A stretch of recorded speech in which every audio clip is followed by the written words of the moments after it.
Yes ma'am, recording start है। आप start कर सकती हैं।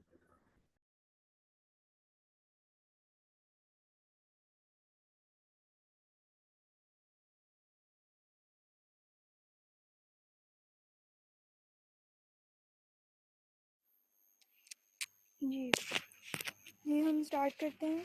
सबसे पहले हम देखते हैं कि आइट्स है क्या और हमें क्यों ज़रूरी है हमारे लिए। ठीक है, आइट्स एक हमारा इंग्लिश का टेस्ट होता है। ठीक है, आइज़ फॉर ये ज़्यादातर इसलिए दिया जाता है क्योंकि जो इंटरनेशनल कंपनीज़ होती हैं, सॉरी कंपनीज़ कह रही, यूनिवर्सिटीज़ होती हैं, उनके लिए रिक्वायरमेंट होती है। इससे एनालिसिस हो जाती है कि आपकी इंग्लिश लैंग्वेज कितनी अच्छी है। ठीक है, ये international English language test system है। ठीक, टेस्टिंग सिस्टम है जिससे इंग्लिश की आपकी स्किल्स, लिसनिंग, रीडिंग और साथ में राइटिंग की स्किल्स भी एनालाइज हो जाती हैं। जी, आर्ट्स का टेस्ट फॉर्मेट क्या है? इसके हमारे पास चार कह लें पार्ट्स होते हैं, लिसनिंग के, रीडिंग के, राइटिंग के और स्पीकिंग के। इसके अंदर दो तरह की कैटेगरीज आ जाती हैं, एक होती हैं एकेडमिक और एक होती हैं जनरल ट्रेनिंग। एकेडमिक टेस्ट जो है वो लोग कंडक्ट करते हैं जो कि जैसे यूनिवर्सिटीज़ के लिए अप्लाई करना चाहते हैं या जो पढ़ने के लिए जा रहे हैं। और जनरल ट्रेनिंग का ये उनके लिए होती है जो कि वैसे ही जॉब वगैरह के लिए और इस तरह के काम के लिए जा रहे हो।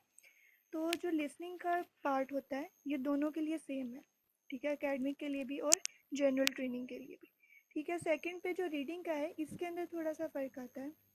एकेडमी के लिए अलग पैटर्न है और जनरल ट्रेनिंग के लिए अलग है। ये सिमिलरली राइटिंग के साथ भी ऐसे ही है और स्पीकिंग जो है वो दोनों के लिए सेम ही फॉर्मेट होता है उसका। सबसे पहले हम ओवरव्यू लेते हैं लिसनिंग टेस्ट का। ठीक है, हमें इसके अंदर क्या चीज़ें हमें पता होनी चाहिए लिसनिंग टेस्ट के बारे में और हमारे पास कौन सी टिप्स एंड ट्रिक्स हो सकती हैं जिससे हम अटेम्प्ट कर सकते हैं अपना टेस्ट। आइट्स एज सच मुश्किल नहीं होता, जो मैटर करती हैं वो सिंपली हमारी स्किल्स हैं और स्किल्स से ज़्यादा हम जो टिप्स यूज़ करते हैं, टिप्स एंड ट्रिक्स, वो इम्पॉर्टेंट होती हैं। ठीक है, फॉर एग्ज़ाम्पल आपने लिसनिंग के अंदर हमारे पास क्वेश्चंस अलग अलग टाइप के होते हैं, एमसीक्यूज़ होते हैं, फिल इन द ब्लैंक्स होती हैं। तो हर एक क्वेश्चन टाइप की अलग से टिप्स हैं कि आप इसको किस तरह से सॉल्व करते हैं। तो ये हमारा सेशन उसी के बारे में है कि हम हर एक मॉड्यूल के आगे उनकी जितनी भी फर्दर टाइप्स हैं, क्वेश्चन टाइप्स हैं, उनकी जितनी भी ट्रिक्स हैं उनको हम मास्टर कर सकें। लिसनिंग टेस्ट जो होता है वो हमारे पास 30 मिनट्स का होता है and 10 minutes for the answer transfer. ये 10 मिनट्स अब नहीं दिए जाते क्योंकि ये पहले के फॉर्मेट के लिए है जो कि पेपर बेस्ड होता है। पेपर बेस्ड अब भी है, ये आपकी अपनी प्रेफरेंस होती है कि आप इलेक्ट्रॉनिक बेस्ड करें या फिर पेपर बेस्ड करें। लेकिन प्रेफर यही किया जाता है कि आप इलेक्ट्रॉनिक बेस्ड करें, यानी कि आप कंप्यूटर के ऊपर प्रोग्राम होता है उसी के अंदर आपने सॉल्व करने होते हैं क्वेश्चंस और ये जो आपने आंसर शीट के ऊपर ट्रांसफ़र करने हैं, ये वाला फिर मामला ख़त्म हो जाता है। इसके अंदर हमारे पास टोटल 40 क्वेश्चंस होते हैं। ठीक है, और ये 4 सेक्शंस में आते हैं, यानी कि 10 questions each of the 10 questions हर एक सेक्शन के अंदर होते हैं। अब क्वेश्चन टाइप्स कौन कौन सी होती हैं इसके अंदर? मल्टीपल चॉइस होते हैं। मल्टीपल चॉइस के आगे से भी दो कैटेगरीज हैं, यानी कि एक सिंगल आंसर होते हैं और एक डबल आंसर होते हैं, डबल चॉइस। उसके बाद मैप लेबलिंग आ जाती है, फॉर्म कंप्लीशन आ जाता है। फॉर्म कंप्लीशन बेसिकली जैसे फिल इन द ब्लैंक्स होती है इसी तरह होता है, सेंटेंस कंप्लीशन भी इसी तरह से, और ईटीसी आगे भी इसके फर्दर टाइप्स हैं, लेकिन वो अभी हम ओवरव्यू ले रहे हैं तो हम इसको देखेंगे, बाकी डिटेल हम कल देखेंगे। उसके बाद हम यहाँ पर एग्जांपल क्वेश्चन है हमारे पास, ये एक आप कह लें टेबल कंप्लीशन। ठीक है, टेबल कंप्लीशन है। यहाँ पर आप देख सकते हैं कि ये distance from the nearest city. ठीक है, इस तरह से वो ऑडियो चल रही होती है और यहाँ पर आप क्वेश्चंस का देखते हैं कि उसने यहाँ पर क्या पूछ रहा है। ठीक है, और ये जैसे ये फिल इन द ब्लैंक्स है, यहाँ पर हमने अपने आंसर पुट्स करने हैं। उसके बाद हम देखते हैं कि अलग अलग सेक्शंस के अंदर हमें क्या क्या देखना पड़ता है। ठीक है, सेक्शन नंबर 1 के अंदर एक नॉर्मल कन्वर्सेशन हो रही होती है अक्सर दो बंदों के दरमियान। ठीक है, यानी या फिर वो ऐसे भी करते हैं कि ऑडियो में एक बंदा दूसरे बंदे को फ़ोन करके ये पूछ रहा होता है कि आपका इस बारे में क्या ख्याल है, या फिर मैं आप किसी रेस्टोरेंट में जाना चाहता हूँ, ठीक है, रात को, तो आप मुझे कोई सजेशंस दें। तो इस तरह से उनकी कन्वर्सेशन हो रही होती है और आपने उसको सुन के अपने जो क्वेश्चंस होते हैं उनको अटेम्प्ट करना होता है। दूसरे सेक्शन में एक पर्सन बात कर रहा होता है इन एवरीडे कॉन्टेक्स्ट, यानी कि यहाँ पर भी ज़्यादातर ये होता है कि सिर्फ एक पर्सन बोल रहा होता है, यानी कि वो आपको समझा रहा होता है। ठीक है, फॉर एग्जांपल अगर आप टूरिस्ट गाइड को देखें, आप कहीं पर टूर के लिए गए हैं तो वो टूरिस्ट गाइड आपको इंस्ट्रक्शंस बता रहा होता है, या फिर ये बता रहा होता है कि आपने कहाँ जाना है, कहाँ नहीं जाना, और इस तरह से वो सारा आपका टूर की प्लानिंग आपको बता रहा होता है। और वो वन वे जो कन्वर्सेशन होती है, ठीक है, सिर्फ वही आपको बता रहा होता है। बाद में अगर आपको कोई क्वेश्चंस होंगे तो वो बाद में आप पूछ सकते हैं। उसके बाद सेक्शन नंबर 3 के अंदर आप 2 या 4 बंदे जो हैं आपस में बात कर रहे होते हैं।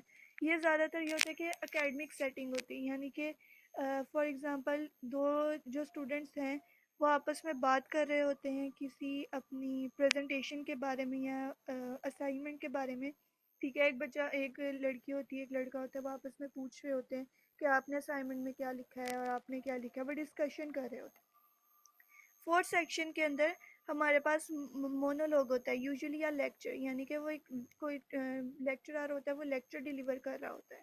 ठीक है, इन एन एकेडमिक कॉन्टेक्स्ट, ठीक है, यूनिवर्सिटी के कॉन्टेक्स्ट के अंदर।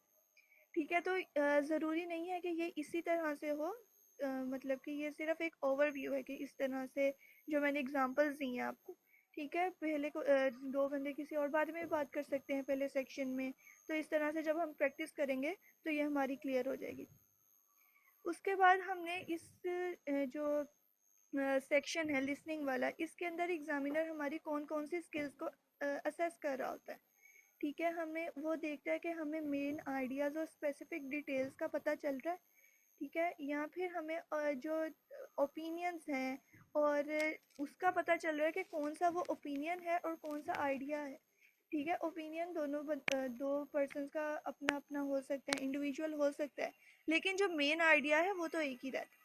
ठीक है, और आप वो ये भी देखते हैं कि आप कन्वर्सेशन को फॉलो कर सकते हैं, यानी कि आप ये आपको पता लग रहा है कि अगला अगला बंदा आपसे कोई बात कर रहा है, तो आप उसकी बात को समझ रहे हैं कि वो कहना क्या चाह रहा है, और आप बदले में उसका रिस्पॉन्स भी दे सकते हैं इस तरह या नहीं। तो ये वाली स्किल्स मेनली असेस होती हैं हमारी लिसनिंग मॉड्यूल के अंदर। ठीक है, अब रीडिंग टेस्ट देखते हैं, रीडिंग के अंदर क्या है, की फैक्ट्स देखते हैं। और रीडिंग जो है 60 मिनट्स की टाइम ड्यूरेशन है इसके लिए, इस सिंगल मॉड्यूल के लिए। इसके अंदर भी 40 क्वेश्चंस हैं और इसके अंदर 3 सेक्शंस होते हैं। ठीक है, और 3 सेक्शंस का मतलब है हमें 3 तरह के आर्टिकल्स देंगे, 3 अलग अलग आर्टिकल्स देंगे और उसके अंदर से क्वेश्चंस पूछे जाएंगे। ठीक है, इसके अंदर क्या आ जाते हैं, हमारे पास मल्टीपल चॉइस आ जाते हैं।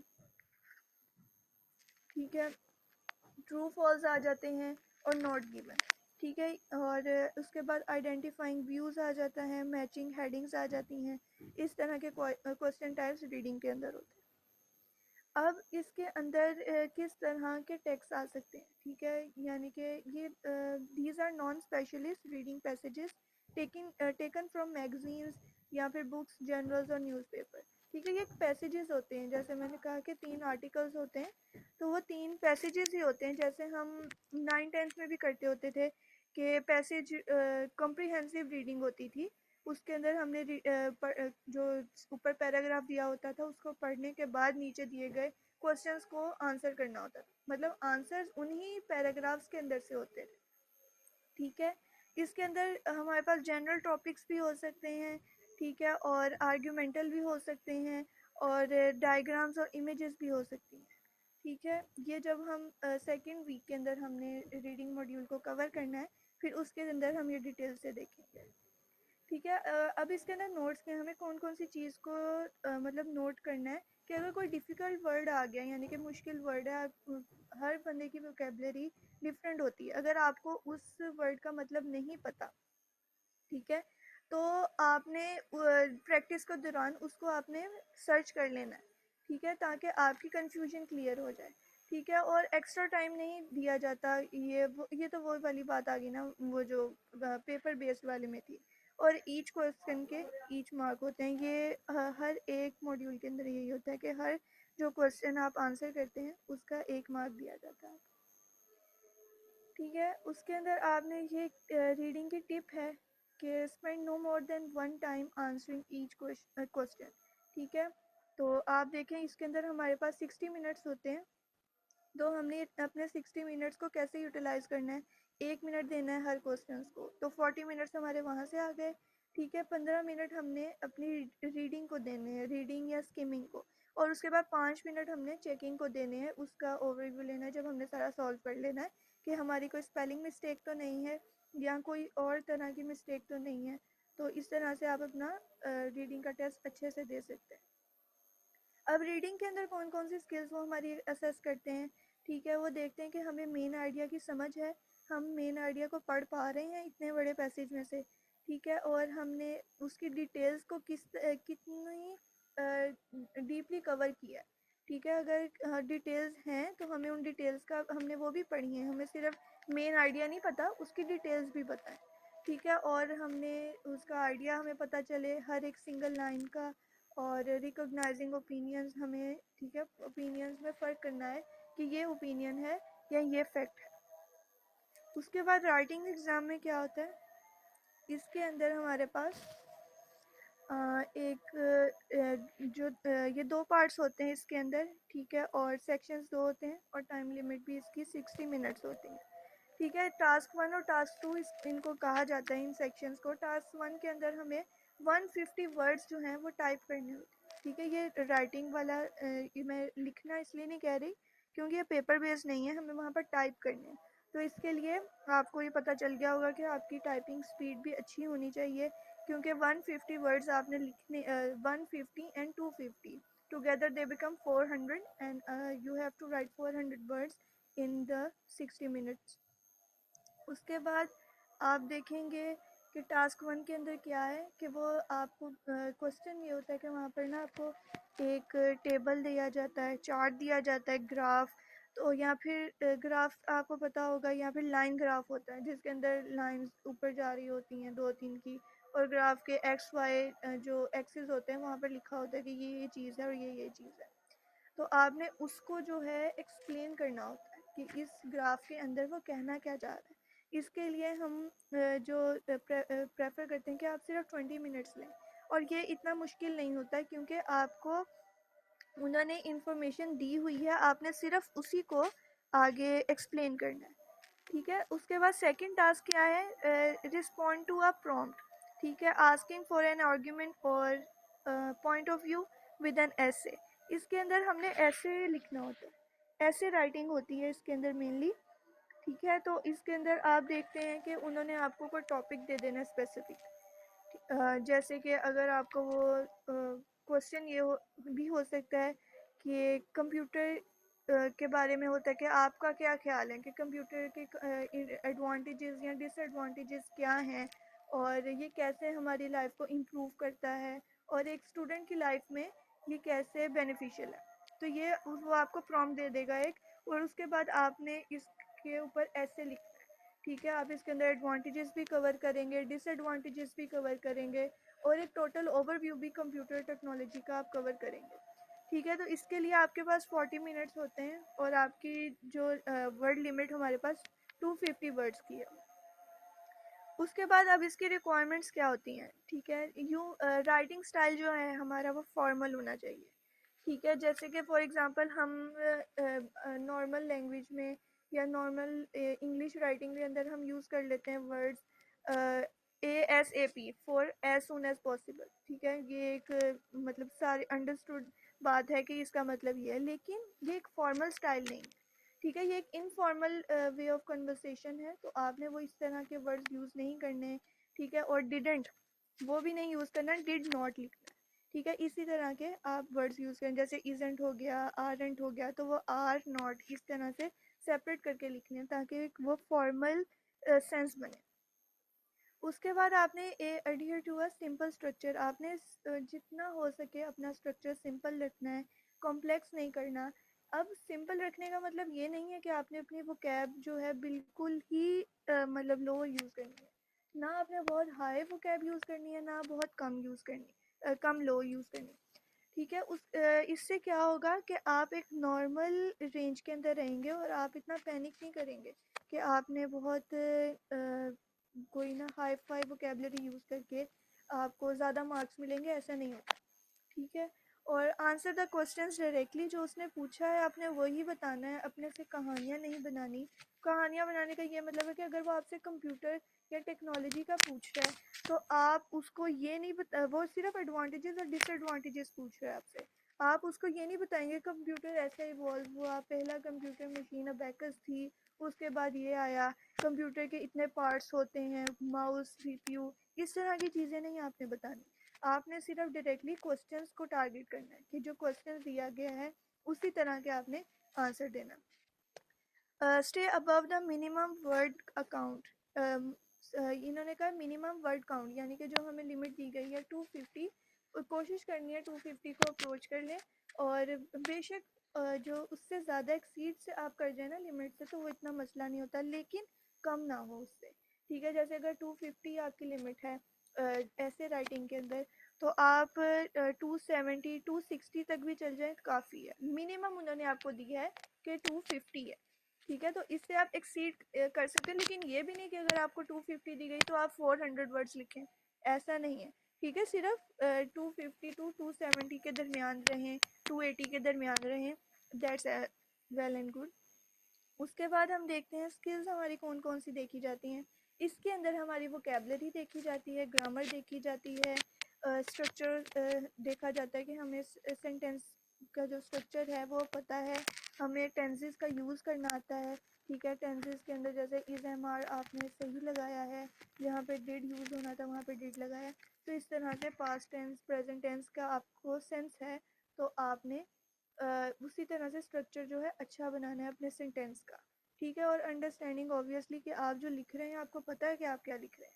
ठीक है, कुछ इंग्लिश के कुछ ऐसे होते हैं बच्चे या बंदे जो कि लिखते हैं और सेंटेंसेस, लेकिन उसके अंदर इस एम आर की गलती की वजह से या फिर प्रॉपर प्रेपोजिशन वगैरह नहीं यूज़ की जाती, उसकी वजह से एक पूरे सेंटेंस की सेंस ही बदल जाती। ठीक है, तो इस तरह की आपने गलतियाँ नहीं करनी, ग्रामर अच्छी रखनी है, वोकेबलरी अच्छी रखनी है और स्ट्रक्चर अच्छा रखना है अपने सेंटेंस का। एक और बात आती है कि अगर आपके पास एडवांटेजेस के अंदर उसने कंप्यूटर का पूछा है तो आप वोकेबलरी उसकी कैसे इन्हेंस कर सकते हैं। ठीक है, आप बार बार अब कंप्यूटर वर्ड यूज़ करेंगे तो वो काफ़ी एक ना अच्छा इंप्रेशन नहीं पड़ता। आप कहीं पे टेक्नोलॉजी यूज़ कर लें, ठीक है, कहाँ कहीं पे आप मशीन्स यूज़ कर लें। ठीक है, इस तरह से जो उसके रिलेटेड आपके पास वोकैब है आपके जहन के अंदर, आप वो यूज़ करें। तो इस तरह से वो एक अच्छा इंप्रेशन भी पड़ता है और एग्जामिनर को पता चलता है कि इस बच्चे की वोकेबलरी अच्छी है और उसके पास एक काफ़ी अच्छी कलेक्शन है वोकेबलरी की। ठीक है, और at last the fourth module is speaking, और इसके अंदर क्या हम देखते हैं कि ये हमारे पास 11 टू 14 मिनट्स का एक इंटरव्यू होता है। ठीक है, ये इंटरव्यू होता है फेस टू फेस होता है। ठीक है, एग्जामिनर आपके सामने बैठा होता है और आप उसके साथ फेस टू फेस कन्वर्सेशन कर रहे होते हैं। ठीक है, ये रिकॉर्ड हो रही होती है कन्वर्सेशन, और इसके अंदर 3 सेक्शंस होते हैं। ठीक है, और पहले पार्ट के अंदर क्या होता है, एग्जामिनर्स ना आपसे एक जनरल सवाल पूछते हैं, यानी कि आपका नाम क्या है, आपकी जो डेजिग्नेशन है वो क्या है, आप पढ़ते हैं, स्टूडेंट हैं या आप जॉब करते हैं, या क्या आपकी डेजिग्नेशन है। तो इस तरह के ना वो नॉर्मल से कैजुअल क्वेश्चन पूछता है। ठीक है, यानी या फिर आपके वो पूछ लेगा कि आपका घर कैसा है। ठीक है, आपके घर में कितने फैमिली मेम्बर्स हैं। ठीक है, कितनी आपके घर में कितने रूम्स हैं। ठीक है, इस तरह से बेसिक बिल्कुल क्वेश्चंस पूछता है, और इसके अंदर भी आपके पास टिप्स और ट्रिक्स होती हैं जिससे आप उनके रिप्लाई करते हो। ठीक है, वो भी हम डिस्कस करेंगे जब हमारा स्पीकिंग मॉड्यूल आएगा, डिटेल से डिस्कस किया जाएगा उसमें। और ये तकरीबन 4 से 5 मिनट तक दिया जाता है पार्ट 1 को टाइम। सेकंड पार्ट जो है, examiner gives a Q card. ठीक है, Q card with a task. ठीक है, और मतलब कि वो एग्जामिनर आपको ना एक टॉपिक सा कह लें दे देता है ठीक है, यानी कि वो आपको कहेगा कि आपका क्या ख्याल है कि टूरिज्म को कैसे प्रमोट किया जा सकता है हमारे कंट्री में। ठीक है, ये बेसिक सा क्वेश्चन है। ठीक है, ये क्यू कार्ड है कि उसने आपको एक क्यू दे दिया है कि आपने इस टॉपिक के बारे में मुझसे कन्वर्सेशन करनी है। तो आप अपने ओपिनियंस बताएंगे कि हाँ टूरिज्म ऐसे इम्प्रूव किया जा सकता है, अभी ये करंट सिचुएशन ये है। तो आपको 1 से 2 मिनट के लिए बोलना पड़ता है और आपको अपना सबसे जो बेसिक चीज़ इसमें देखी जाती है आपका सेंटेंस स्ट्रक्चर, आपकी बॉडी लैंग्वेज। ठीक है, और आपका एक्सेंट भी इतना मैटर नहीं करता, लेकिन आपकी प्रोनाउंसिएशन ज़रूर मैटर करती है कि आपने किस वर्ड को किस तरह से प्रोनाउंस किया। ठीक है, and you have 1 minute to prepare. ठीक है, वो आपको 1 मिनट दे भी देता है, मतलब क्वेश्चन पूछने के बाद वो कहता है ठीक है आप 1 मिनट ले लें, आप इसके बाद मुझे अपना आंसर दे दें, या इस तरह से वो किसी भी तरह आपको टाइम दे देता है सोचने के लिए। और अगर वो ना भी दे तो आपके पास आपने इस तरह के word okay that's a good question let me think about it, तो उसके बाद आपके पास 30 to 40 सेकेंड्स आ जाते हैं इस तरह का सेंटेंस बोलने के बाद। तो आप उसके बाद अपना जो दिमाग के अंदर आप अपना पूरा स्ट्रक्चर बना लें कि आपने क्या क्या चीज़ बोलनी है, जैसे बुलेट पॉइंट्स बनाते हैं। ठीक है, तो उसके बाद आप अपना क्वेश्चन को आंसर करना शुरू करें। ठीक है, उसके बाद examiner will ask 1 or 2 follow up questions. ठीक है, वो उसके अंदर से जो आप बोल रहे होंगे, जब आप बोल चुके होंगे तो उसके दरमियान में भी वो आपसे क्वेश्चन पूछ सकता है, या 1 2। ठीक है, मामूली से कि आपने कोई यूज़ किया होगा फ्रेज, तो वो उसी को रिफ्रेश करके पूछ लेगा कि आपका इससे क्या मतलब है, या आप इसको कैसे एक्सप्लेन कर सकते हैं। ठीक है, तो यूजुअली ये 3 to 4 मिनट्स की कन्वर्सेशन होती है। उसके बाद पार्ट 3 के अंदर ये longer discussion based upon part 2 topic. ठीक है, जो पार्ट 2 के अंदर क्यू कार्ड उसने आपको दिया था, जो टॉपिक आपको दिया गया था, जैसे हमें यहाँ पर हमने एग्जांपल ली थी टूरिज्म के बारे में, वो वही आपसे ना उसी के बारे में क्वेश्चंस पूछता है, और आपकी जो डिस्कशन होती है वो प्रोलॉन्ग हो जाती है। ठीक है, और इसके अंदर आपको लॉन्गर और डिटेल्ड आंसर देने हैं। ठीक है, जैसे फर्स्ट पार्ट के अंदर हमने देखा कि हमने टू द पॉइंट आंसर करना है, और टू द पॉइंट इस तरह भी नहीं कि अगर वो आपसे पूछे कि आप क्या करते हैं तो आप कह रहे हैं मैं स्टूडेंट, ऐसे भी नहीं। आपने उसको थोड़ा सा एक लाइन में एक्सप्लेन कर देना है कि जी मैं बीएस का स्टूडेंट हूँ, या फिर मैं जॉब करता हूँ, तो मैं इस तरह मेरी ये जॉब है, मैं मैनेजर हूँ इस कंपनी के। वो एक छोटा सा सेंटेंस बन जाता है और वो उस आंसर के लिए काफ़ी है। लेकिन पार्ट 3 के अंदर आपको अपने आंसर्स को प्रोलॉन्ग करना है, थोड़ा डिटेल्ड आंसर देना। ठीक है, ideas can be difficult and answers should be substantial. ठीक है, और आइडियाज़ जो है वो मुश्किल हो सकते हैं, लेकिन आपने आंसर भी उसी हिसाब से देना है। और आपने अपने स्ट्रक्चर्स के ऊपर ज़्यादा फोकस करना है, वोकेबलरी के ऊपर, और नर्वस नहीं होना सबसे मेन थिंग। वहाँ पर आपको फेस टू फेस कन्वर्सेशन का मतलब ही ये होता है कि आपकी वो बॉडी लैंग्वेज देख रहे हैं कि आपके अंदर इतना कॉन्फिडेंस है कि आप किसी और बंदे से जाके इंग्लिश में बात कर लें। ठीक है, एंड अब हम आइट्स के बैंड स्कोरिंग देखते हैं कि कैसे होती है। ठीक है, जो स्कोर हमें मिलता है आर्ट्स के अंदर, ठीक है, ईच मॉड्यूल के अंदर, उसको हम बैंड कहते हैं। ठीक है, तो जो हमारा टोटल स्कोर होता है उसको हम फाइनल बैंड स्कोर या फिर टोटल बैंड स्कोर कहते हैं। ठीक है, अब हमारा हर पार्ट के अंदर, हर मॉड्यूल के अंदर, जैसे लिसनिंग, रीडिंग, राइटिंग, स्पीकिंग, इसके अंदर हमें इंडिविजुअल मार्क्स मिलते हैं। ठीक है, मार्क्स मतलब कि अगर 40 क्वेश्चंस हैं तो उसके अंदर से अगर हम अपने 39 क्वेश्चंस को ठीक करते हैं तो हमें 9 मार्क्स मिलते हैं। यानी कि अगर आप एक की गलती हो जाए तो आपके पास इतना मार्जिन होता है कि आपको फिर भी 9 स्कोर मिल जाता है। ठीक है, उसके बाद अगर आपके 37 to 38 क्वेश्चन जो आंसर्स ठीक हैं, यानी कि आपके पास अगर 3 से 2 गलतियां हैं, तो फिर आपका 8.5 आ जाएगा। और इसी तरह से ये एक यहाँ पर दी गई हैं वैल्यूज़, तो इसी तरह से अगर जितनी आपकी मिस्टेक ज़्यादा होंगी उतना आपका बैंड जो है वो कम होता जाए। ठीक है, जैसे और जो फाइनल स्कोर है वो आपका जो एवरेज होता है ना उसके अकॉर्डिंग होता है। जैसे कि अगर लिसनिंग में हमारा 8 बैंड आ गया, यानी कि 8 बैंड आने का मतलब क्या है कि हमारी 4 से 5 गलतियाँ हुई थी जिसकी वजह से हमारा 8 बैंड आया लिसनिंग मॉड्यूल के अंदर। ठीक है, और रीडिंग मॉड्यूल के अंदर हम देख लेते हैं कि 7.5 आ गए हमारे। राइटिंग मॉड्यूल के अंदर भी 7.5 है। स्पीकिंग मॉड्यूल के अंदर 7। अब स्पीकिंग मॉड्यूल के अंदर इस तरह से क्राइटेरिया नहीं होता, ना ही राइटिंग मॉड्यूल के अंदर इस तरह से क्राइटेरिया होता है। ये जो हमारे पास के अगर 39 क्वेश्चन आंसर्स ठीक हो गए 40 में से तो 9 आ गया, उनके अंदर क्राइटेरिया और होता है। ठीक है, वो एग्जामिनर का अपना क्राइटेरिया होता है, वो आपके स्ट्रक्चर्स के मार्क अलग होते हैं इस तरह से। ठीक है, तो ये जो साइड पर हमारे पास ग्राफ टाइप बना है, स्कोरिंग जो दी गई है, ये लिसनिंग और रीडिंग के लिए। ठीक है, और इसी तरह से अगर आप इनका एवरेज निकालें तो वो आपका फाइनल बैंड स्कोर बन जाएगा।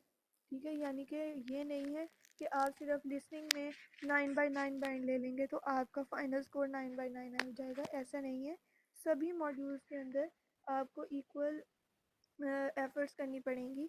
ठीक है, और अच्छे स्कोर लेने पड़ेंगे ताकि आपका फाइनल बैंड स्कोर बहुत अच्छा है। ठीक है, अब अच्छा बैंड स्कोर हम किसको कहते हैं? ठीक है, अब हम ये तो नहीं कह सकते कि भाई 9/9 वाला ही अच्छा है, वो नो डाउट बहुत अच्छा है। ठीक है, लेकिन जो यहाँ पर हम एम करेंगे वो हमने एम करना है कि हम जो 6.5 से लेकर 8.5 के दरमियान ले लें। ठीक है, लेकिन सबसे बेस्ट ये है कि 7 to 9 तक आप अपना बैंड रखें, 7 अबव। ठीक है, तो लेकिन 6.5 भी बुरा बैंड नहीं है, वो भी बहुत अच्छा बैंड है।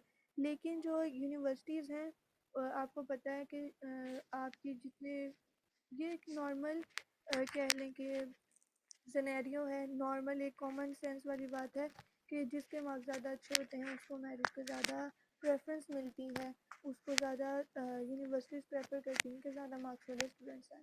तो इसी तरह से जब आप प्रोफेसर्स को मेल करेंगे, ठीक है, तो आपका जब आइट्स का बैंड अच्छा होगा तो वो ज़रूर आपको प्रेफर करेंगे। ठीक है, और ज़ाहिर है अगर आपका बैंड 8 है या 8.5 है और किसी और स्टूडेंट का है 6 या फिर 6.5, तो ऑब्वियसली प्रोफेसर आपको प्रेफर करेंगे। ठीक है, और आगे हम हमारा जो इस वीक का टॉपिक है वो है लिसनिंग मॉड्यूल। ठीक है, हम इस वीक में अपना लिसनिंग मॉड्यूल कवर करेंगे।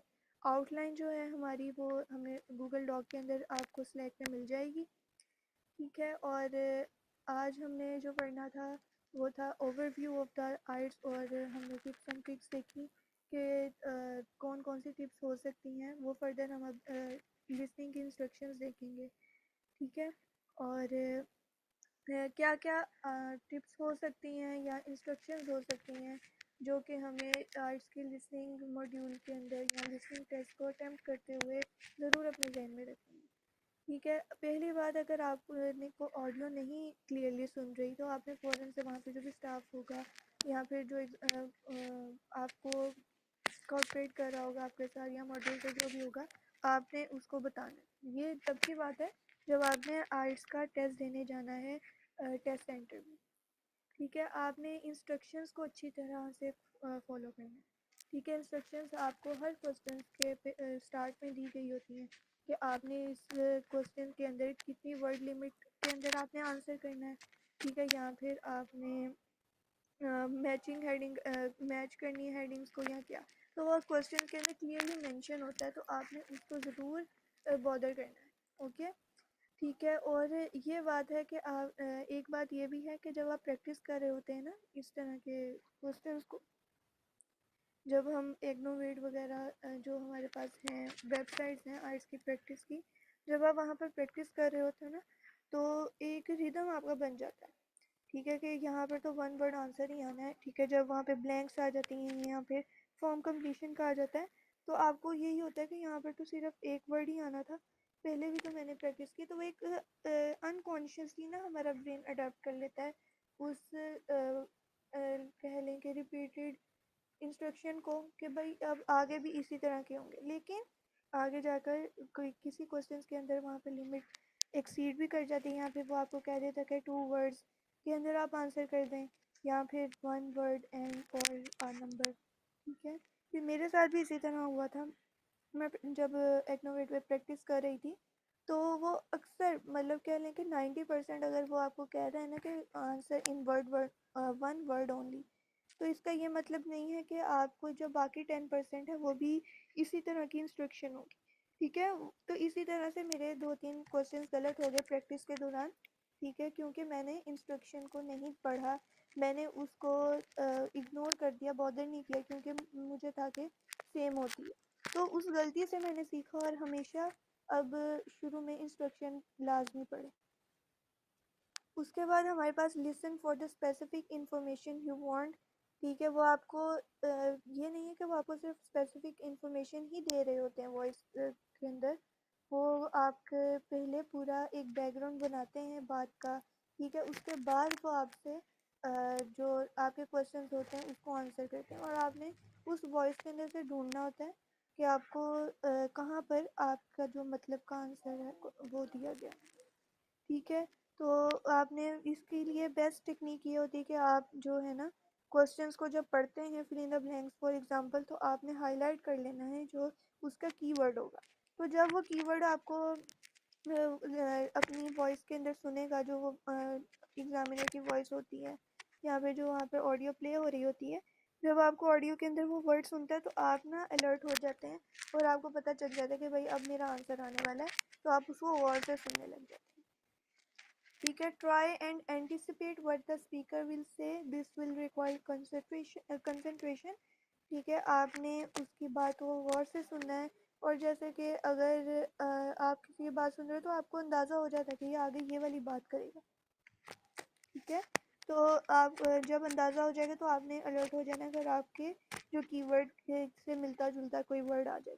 अब ये बात भी नहीं कि जो कीवर्ड आपने हाईलाइट किया होगा एग्जैक्ट वही वर्ड वो बोले, ठीक है, ऐसा भी नहीं होता, ठीक है। फॉर एग्जांपल अगर वो आपसे कह दे किसी क्वेश्चन के अंदर आ जाए आपके अंदर के एक बर्ड के बारे में वो बोल रहा है, ठीक है, वहाँ पर आपके पास लिखा गया है कि स्पीशी ऑफ बर्ड, ठीक है, क्वेश्चंस के अंदर ये लिखा गया कि स्पीशी ऑफ बर्ड आगे डैश है, ठीक है। तो और ऑडियो में वो ये बोल रहा है कि जी स्पैरो इज़ अ स्पीशी, या फिर स्पीशी का वर्ड ही यूज़ नहीं करता, sparrow is also a bird that, आगे वो अपना सेंटेंस कंटिन्यू करता है। तो उसने स्पीशी का वर्ड स्किप कर दिया और उसको रिफ्रेस कर दिया किसी और वर्ड के साथ, लेकिन उसका मतलब वही है, आइडिया या मेन जो आइडिया होता है सेंटेंस का वो सेम ही रहा है, तो हमारा आंसर स्पैरो ही था और वो वही रहेगा। लेकिन उसने जो थोड़ा सा रिफ्रेस कर दिया क्वेश्चन के स्टेटमेंट को, तो इस वजह से कन्फ्यूजन भी हो जाती है। लेकिन अगर आपकी वोकेबलरी अच्छी है या फिर आपको पता है कि इसका ऑल्टरनेटिव क्या वर्ड यूज़ हो सकता है, तो ये इतना मुश्किल नहीं होता, ठीक है। और do not worry if there is a word you don't understand, you may not need to use it, ठीक है। सॉरी, अक्सर ऐसा होता है कि वो अपनी ऑडियो के अंदर कोई एक बहुत मुश्किल वर्ड बोल देता है, ठीक है। ये जैसे कि अब वो बोल दे एंटिसिपेट, ठीक है। एंटिसिपेट का क्या मतलब है, हमें पता है कि क्या मतलब, ठीक है, यानी कि हमें अंदाज़ा लगाना, ठीक है। कुछ कभी ऐसा वर्ड आ जाए जो कि जिसका मतलब हमें ना पता हो, तो हमने पैनिक नहीं करना, फर्स्ट ऑफ ऑल, ठीक है। क्या पता वो हमें ज़रूरी ही ना हो हमारी जो आंसर है उसके अंदर, ठीक है। अब ये भी ज़रूरी नहीं होता कि जो बहुत ही सबसे फैंसी वर्ड है या फिर जो सबसे मुश्किल वर्ड है ना जो ऑडियो के अंदर, वो ही हमारी fill in the blank answer है, ऐसे नहीं है। कभी कभार बिल्कुल कॉमन वर्ड्स भी हमारा आंसर होते हैं।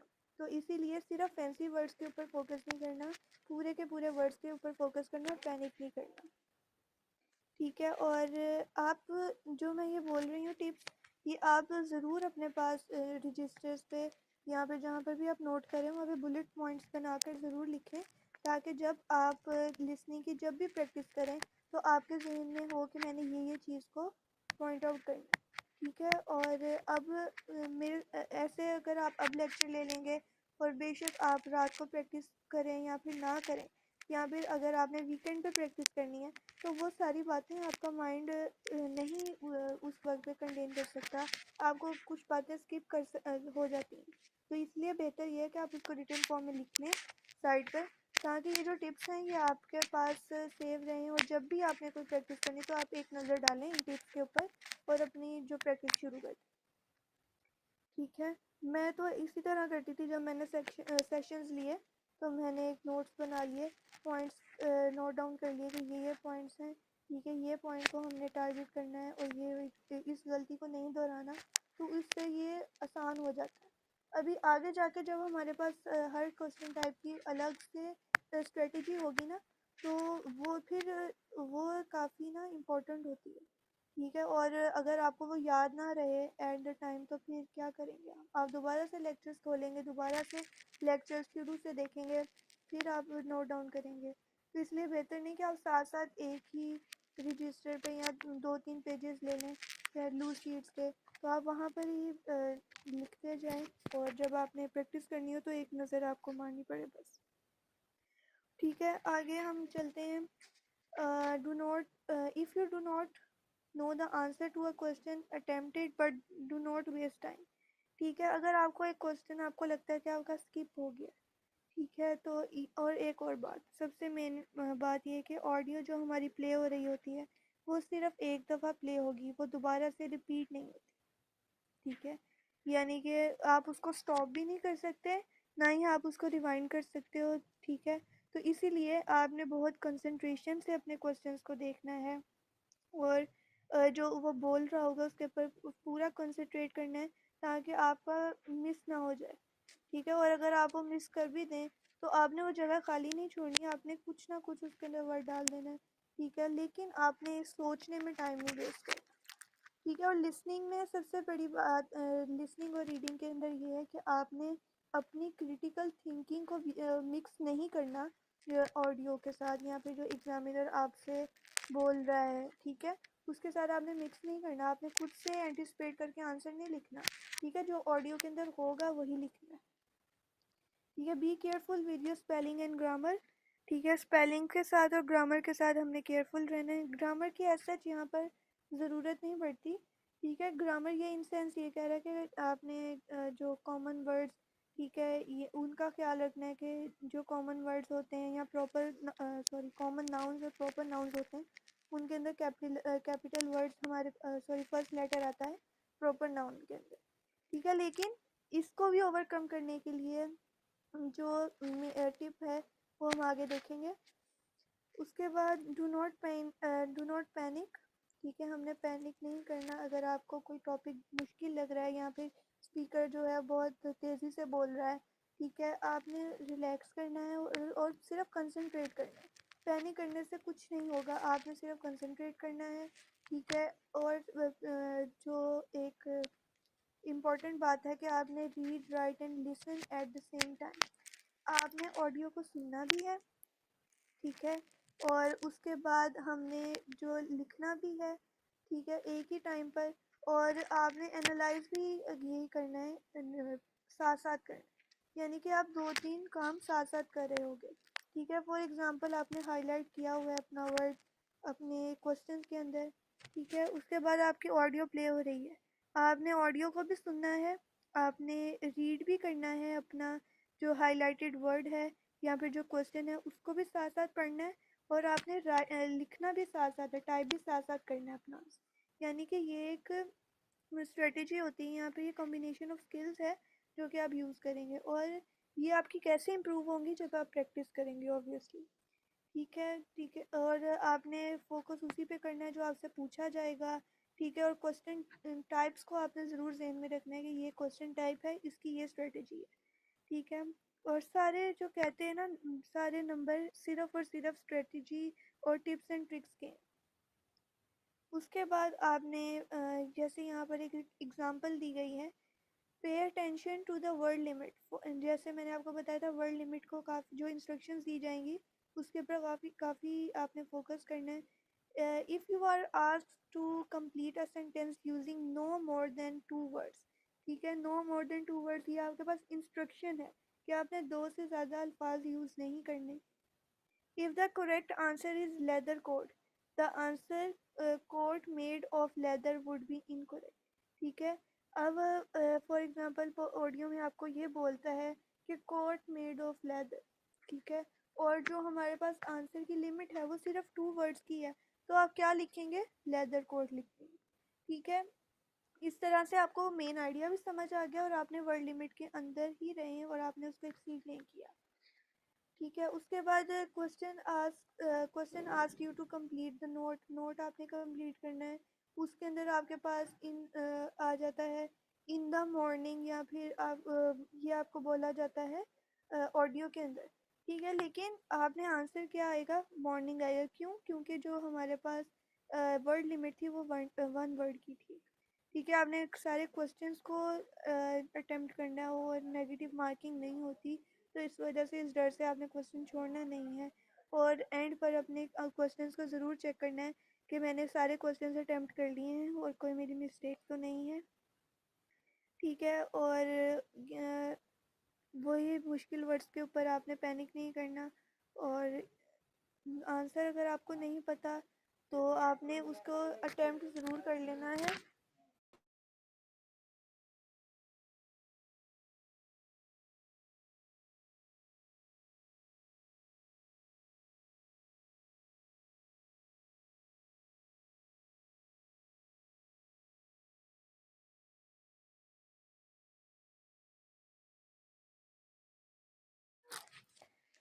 आपने जो है पैनिक नहीं करना।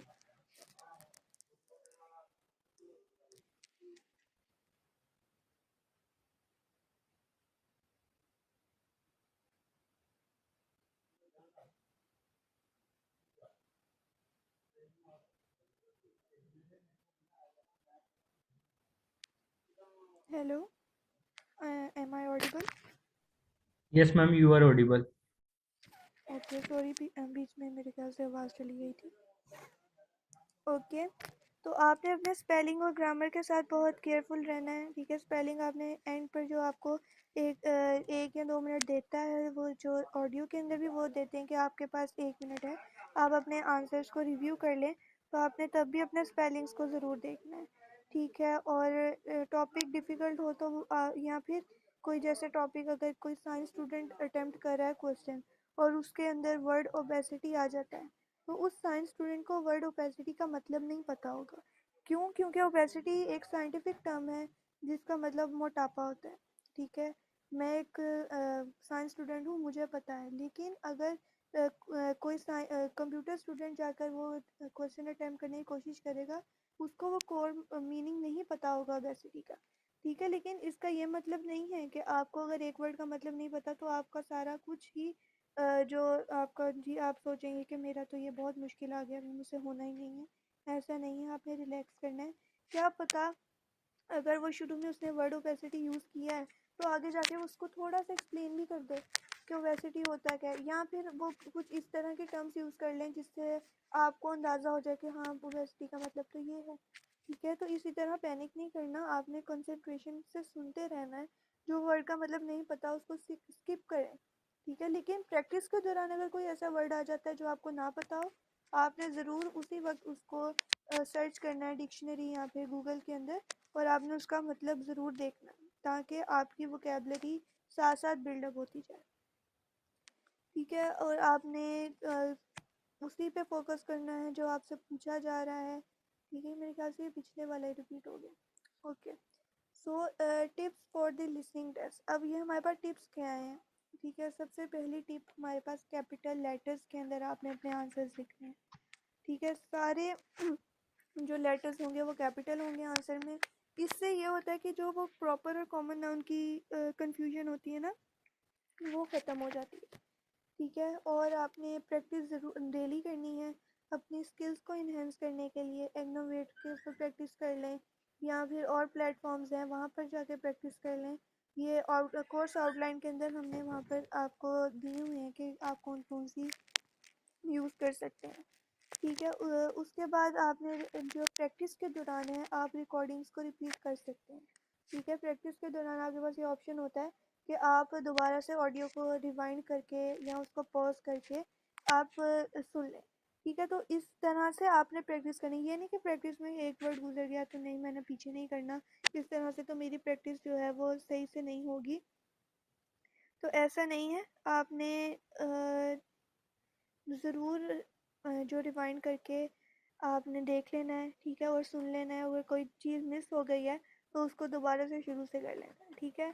और उसके बाद आपने अवेयर रहना है कि अगर चेंज ऑफ स्टेटमेंट में या फिर क्लैरिफिकेशन के आपने देखना है, ठीक है। इसका क्या मतलब है कि ऑडियो के अंदर जब एग्जामिनर वो बोल रहे होते हैं, दो पर्सन के अंदर बात हो रही है ना, तो वो एक बंदा बोलेगा कि वो एक बोलेगा फॉर एग्जांपल कि आई लाइक दिस बुक, ठीक है, बट, ठीक है, वो आगे बट का क्या मतलब है, कॉन्ट्राडिक्ट कर रहा है, ठीक है। आगे से वो कोई इससे ऑपोजिट बात करेगा कि लेकिन मुझे ये अच्छी लगती है बुक मुझे, लेकिन इसके अंदर ये खामियां, तो इस वजह से ये मेरी मोस्ट फेवरेट नहीं, ठीक है। ये क्या है, हमारे पास जो कॉन्ट्राडिक्ट कर सकती है स्टेटमेंट, ठीक है। और इस तरह से जो हमने अगर जल्दी जल्दी में आंसर लगा दिया तो हम करेंगे, हम लिख देंगे कि हाँ जी उसको ये बुक पसंद है, यानी कि ये ट्रू फॉल्स के अंदर आ सकता है, ठीक है। तो हम इसको ट्रू कर देंगे, ठीक है। डू द, अगर बॉय आ जाएगा do the boy like the book,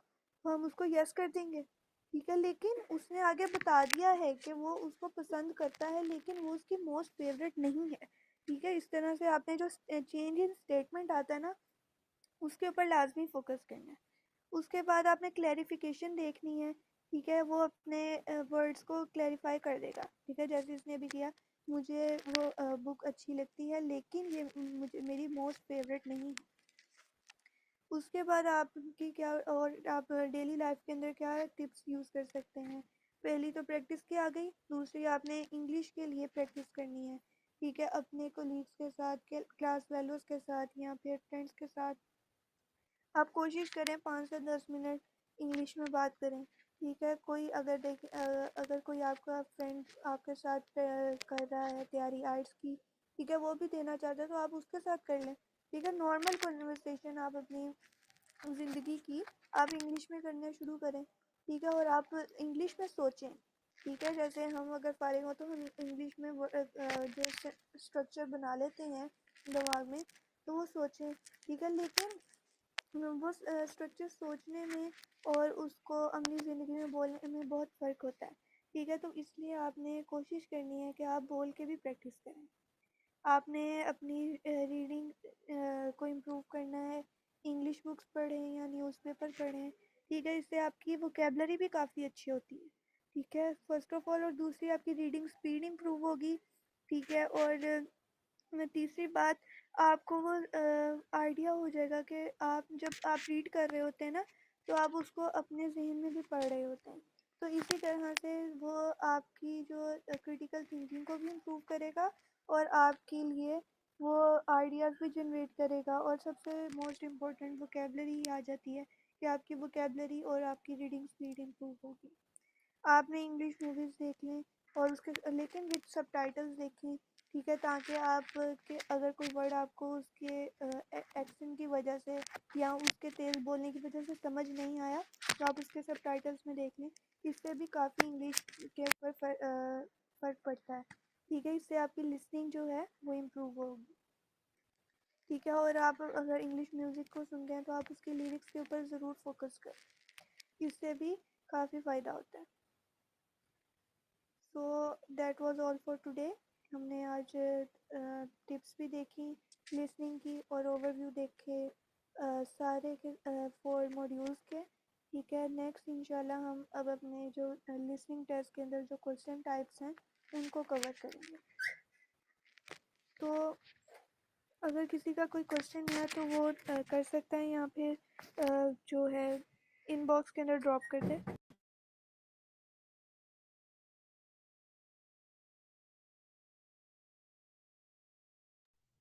जी, अगर किसी का कोई क्वेश्चन है जनरल आइल्स के रिलेटेड तो वो पूछ सकता है अनम्यूट करके।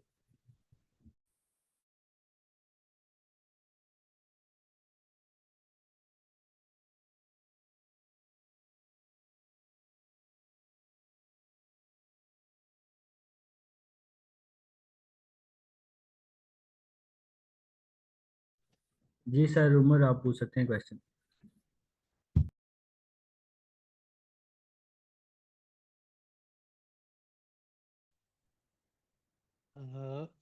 अस्सलाम वालेकुम सर।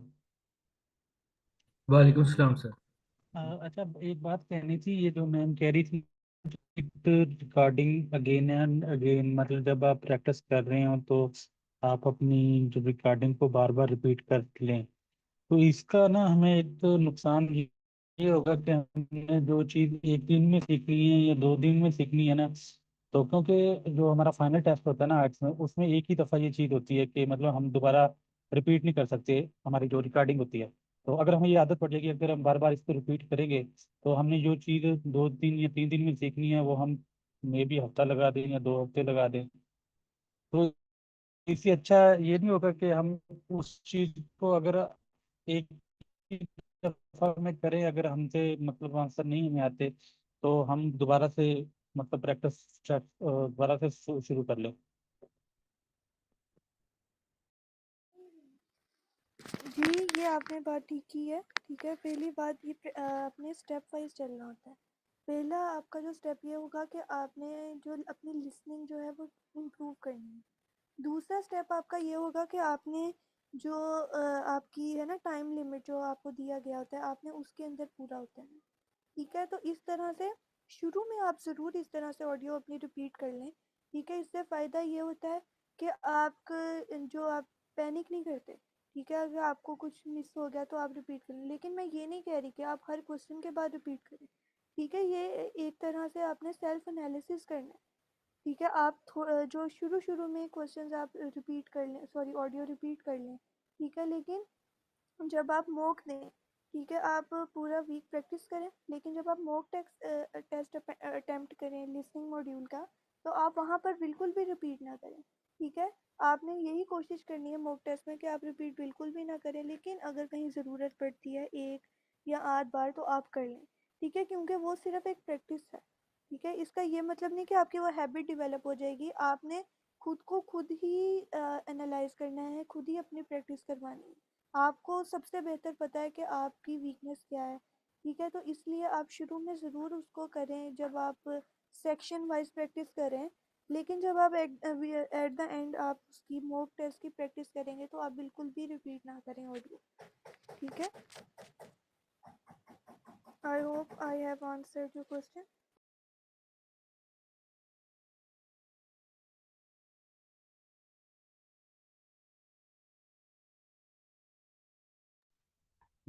जी, किसी और का कोई क्वेश्चन है या हम सेशन को एंड करें? हमारे सेशन का टाइम हो गया।